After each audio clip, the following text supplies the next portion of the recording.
Today's episode is brought to you by Positively Productive Systems, whose mission is to be the antidote to your stress and to provide compassionate productivity resources and coaching that help you heal and achieve. Be sure to check out both free and paid resources at positivelyproductive.com/resources. Finding and developing the right productive habits that will work for you requires a willingness to look inside yourself and a desire to shift your perspective. It's not always easy, but the results are worth it. Self-awareness and self-development will do far more for your productivity than any one platform or system out there claiming to be your next solution. I'm not saying not to use them. I think they're spectacular, and we'll get to that part. But first, you need to figure out you. Keep searching for who you are, why you want to be productive, and how you work best. You're listening to the Positively Living Podcast. I'm your host, Lisa Zaratny, founder of Positively Productive Systems and a productivity coach certified in positive psychology and stress management. Join me as we explore ways to live a more proactive, positive life with episodes on productivity, self-awareness, mindset, entrepreneur life, habits and systems, simplicity, fun, and more. I understand overwhelm personally as a multi-passionate entrepreneur, wife and mom to kids and cats, and as a caregiver. I'm here to help you choose what's right for you so you can do less, live more, and breathe easier. Sound good? Let's get to it. Welcome to the Positively Living Podcast. I'm your host, Lisa, and I'm a productivity strategist and accountability coach, helping fellow multi-passionate creatives reduce overwhelm, boost productivity, but all without the burnout and without sacrificing what they love. I use strengths, personality, and values as the drivers behind the systems and habits needed to be productive. The end game here is to do less, live more, and breathe easier. I know you've heard that before, but let's dig into how we can do that. Today, we're going to review why multi-passionates need a unique productivity strategy. I'm sharing the challenges specific to being a multi-passionate creative and why traditional approaches don't work. I'll bring you behind the scenes and show how I approach my strategy work with my proprietary 5-part system.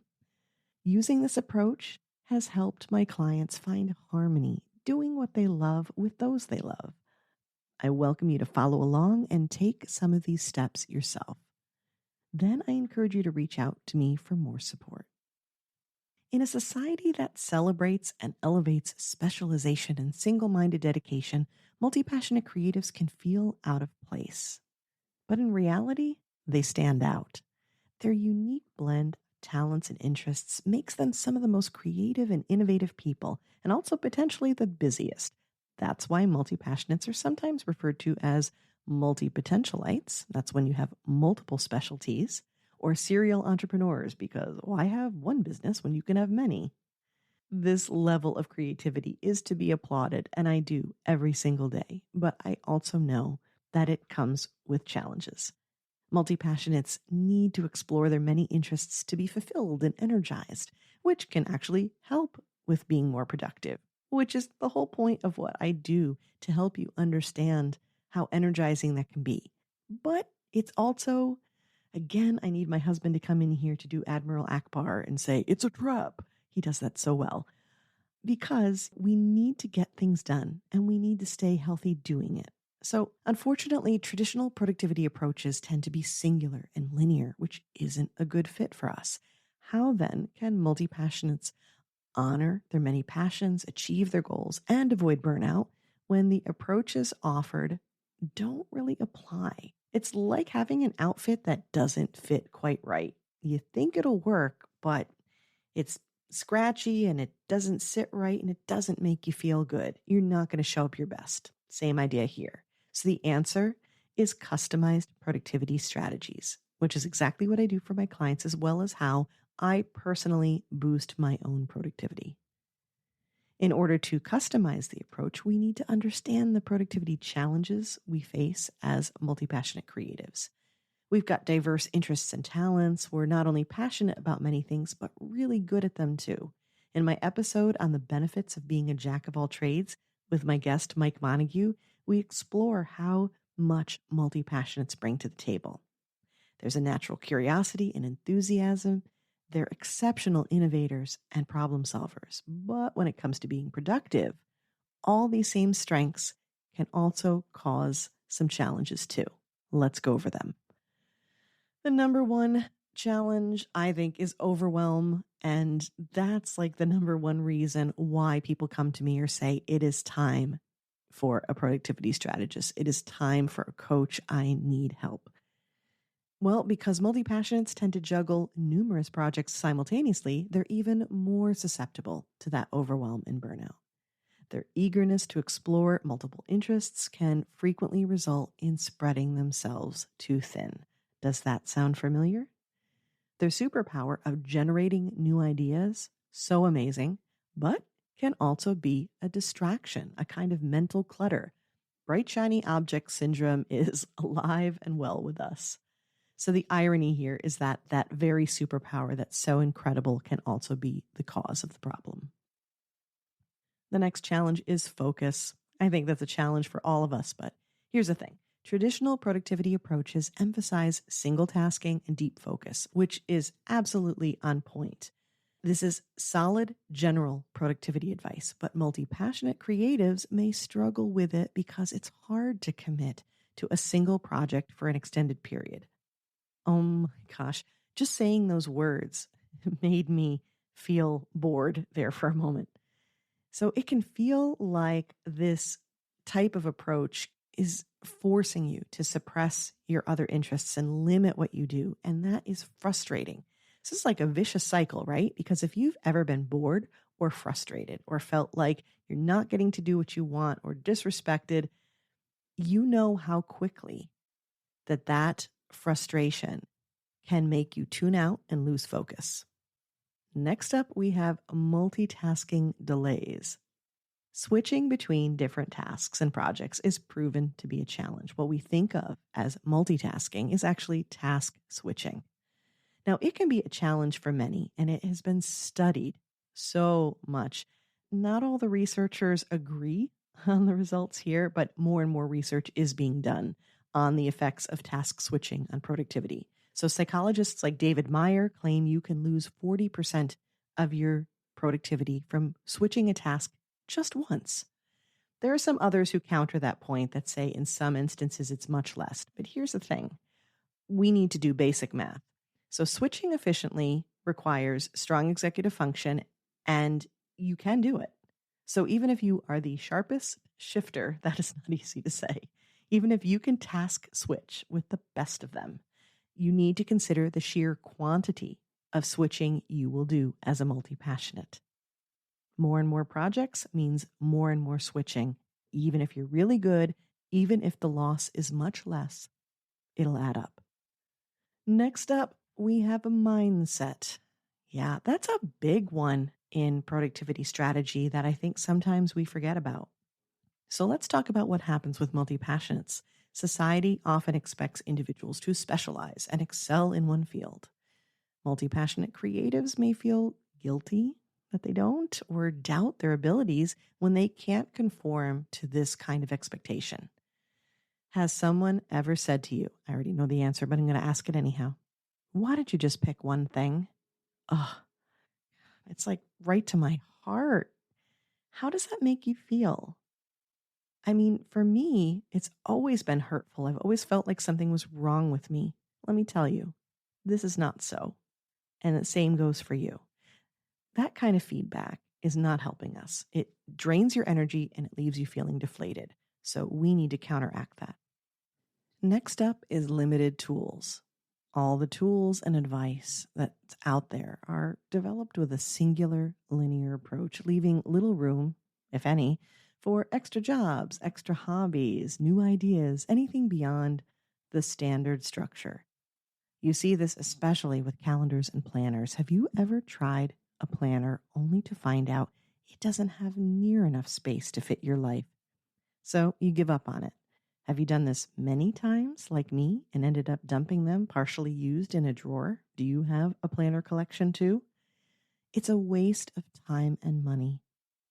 and with a negative, unintentional, I'm sure, message to you that you don't fit. Not so. It's the other way around. Then there are limited techniques. Classic productivity methods like the Pomodoro technique are effective, and you may even be able to use them. But here's the caution. If for some reason they don't work, it may be because for a multi-passionate, they are too rigid, stifling creative flow. And the flow state is where we are most productive. And I think it's one that creatives are most inclined toward. So the classic techniques often focus again on that linear approach to tasks without regard to energy or priority. They're designed for those with a singular focus, a singular goal, potentially leaving other interests unexplored and untapped. They can work, but they're limited. And sometimes when they don't work, again, you're in the situation where you're wondering what's wrong with you. To unlock the full potential of multi-passionate creatives, a unique productivity strategy is necessary. The areas I focus on when considering a personalized productivity strategy include self-awareness, energy management, and prioritizing. Within that, we look at your personality, strengths, and values. All of this information drives the decisions you make and the approaches you use to make them the most sustainable and the most effective. The reason I mention self-awareness first is because it all starts with you. It goes back to my very first episode on the podcast and my claim that your number one productivity tool is self-awareness. And you've probably heard me say this so many times if you've listened to other episodes. And if you haven't yet, I encourage you to listen to more and you'll hear it again because it's that important. When you're trying to become more of anything, organized, productive, healthier, better at whatever, it can be easy to take someone else's advice because they're convinced it will work for you. It worked for them, so why wouldn't it work for you? And you might also be so weary that it just feels easier to do what someone else suggested. You might get lucky and it'll work, but when it doesn't, all too often you think, again, what's wrong with me? No more. What is wrong is that you haven't found the thing that works for you yet. Finding and developing the right productive habits that will work for you requires a willingness to look inside yourself and a desire to shift your perspective. It's not always easy, but the results are worth it. Self-awareness and self-development will do far more for your productivity than any one platform or system out there claiming to be your next solution. I'm not saying not to use them. I think they're spectacular, and we'll get to that part. But first, you need to figure out you. Keep searching for who you are, why you want to be productive, and how you work best. Part of knowing yourself includes understanding your energy levels, whether it's from day to day or seasonally. While time management is the term most often used, I prefer to focus on energy management. I mean, it's not really time we manage, it's ourselves within the time we have. And in managing ourselves, we need to leverage what fuels us. That's how we're going to get the most done and be the most efficient. When you take a closer look at your energy, you can better control how you show up. It's not just what you do, but when you do it and what you bring to the table when you do it. Consider, what time of day are you most alert, especially for those complex tasks? What things energize you? And this is a big one for multi-passionate creatives, right? Because if doing multiple projects is what excites you, we need to make sure to include that in how you design your day. What things also, we talked about energize, what things do not, what suck the life out of you? That's important too. So we can know either to remove that or possibly move it to a place and then find a way to compensate for it or balance it out.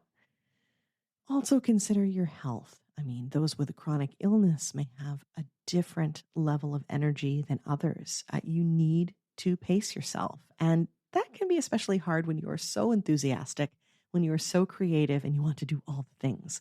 Sometimes it's a distinction between doing something sequentially versus simultaneously because you only have so much energy.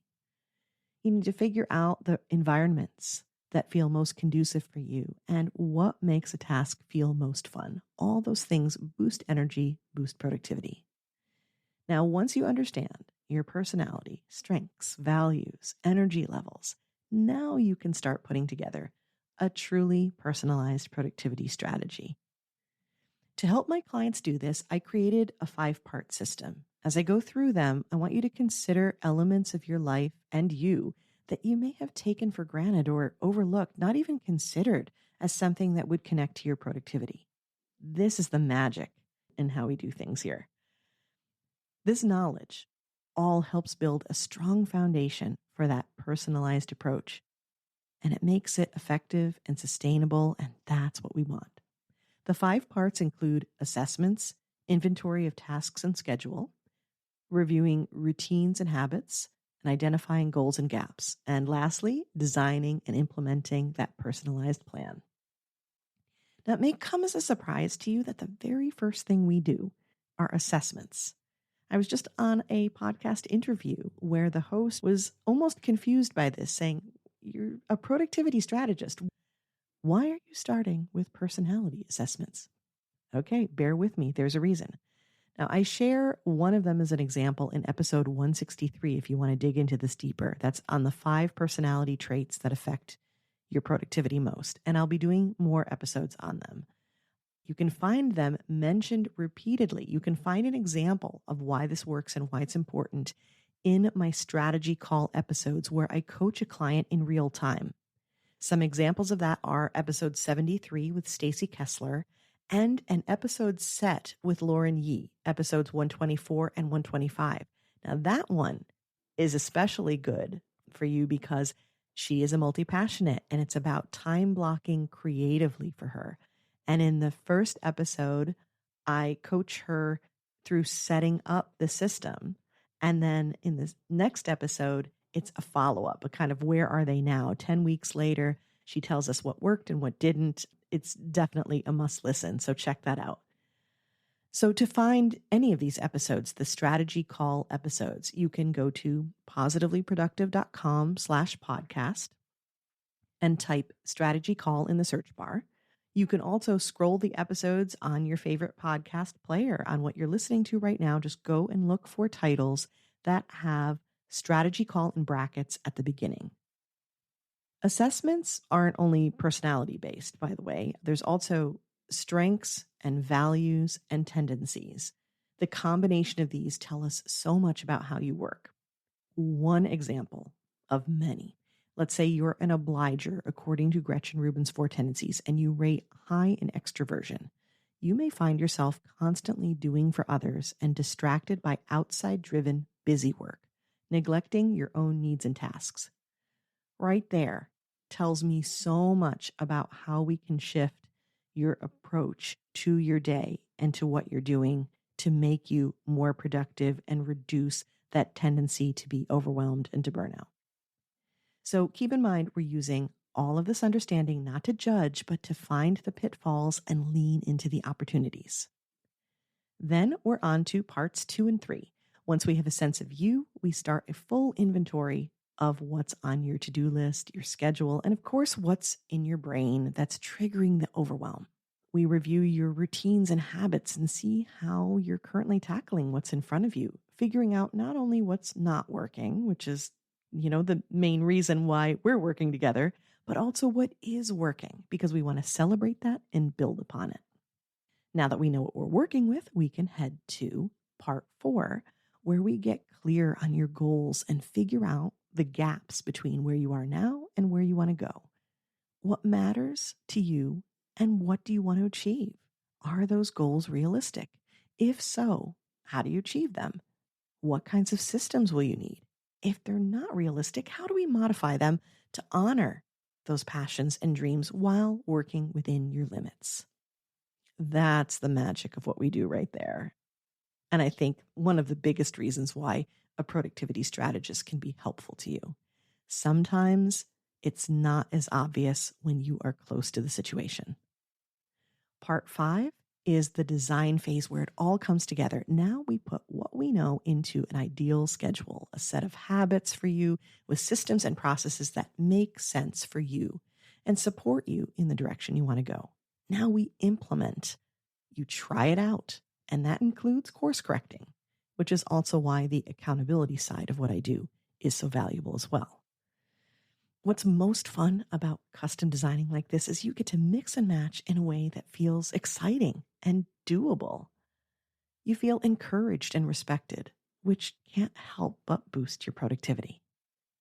If this approach sounds like something you want to explore, I encourage you to book a free discovery call with me so we can go over what's going on with you and to see if we're a good fit. Every call I've ever had has ended with the person feeling less stressed. So right there, it's worth your time.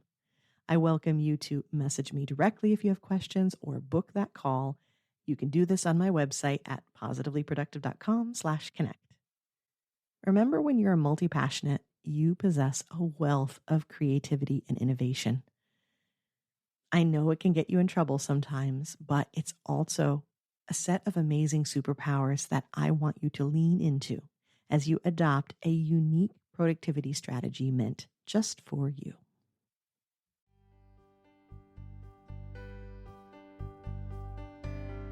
Thank you for joining me today. Your time is precious and limited, and I'm honored you chose to spend it with me. If you have feedback, questions, or want to schedule a chat, head to positivelyproductive.com/connect. And if you are looking for any of the resources referenced on the podcast, from books to products to training and more, go to positivelyproductive.com/resources.